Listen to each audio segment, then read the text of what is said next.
ভালোই লাগলো। দর্শক চমৎকার একটা বাতাস, যমুনা সেতু, খুবই সুন্দর মনোরম একটা পরিবেশ। জায়গাটা দেখে খুবই মুগ্ধ হবে। এখানে সবুজ শ্যামল, যে কবি বলেছিল বাংলার মুখ, আমি একবার দেখেছি, পৃথিবীর সৌন্দর্য আর উপভোগ করতে চাই না। ঠিক ওই রকমই মনে হয় বাংলাদেশের কিছু কিছু জায়গা, কিছু কিছু দৃশ্য দেখে। নদীতে দেখতে পাচ্ছেন যে জাল মারে, আমরা পাশে আছি, জালে কি মাছ আছে? ভালো মাছ করতে মামা কথা তো মানে ক্লিয়ার শোনা যাবো না। দেখছেন আমাদের জায়গাটা খুব লাল।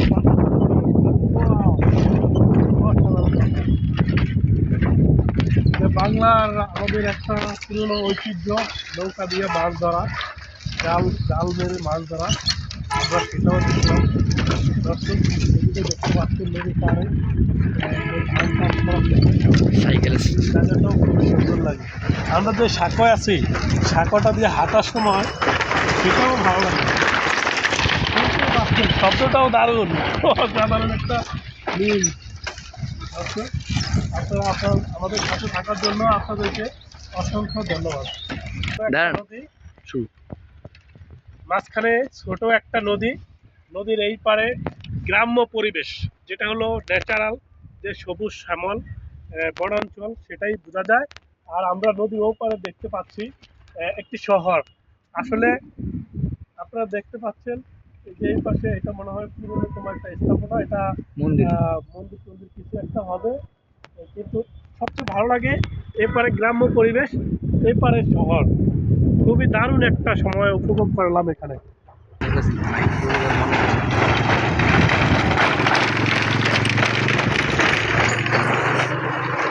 দর্শক আপনারা দেখতে পাচ্ছেন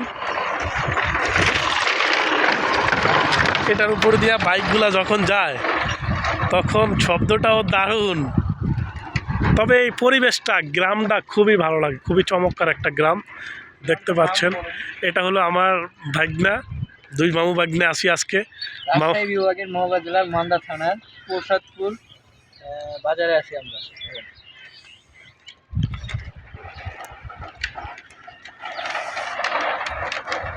দর্শক খুবই সুন্দর একটা দৃশ্য।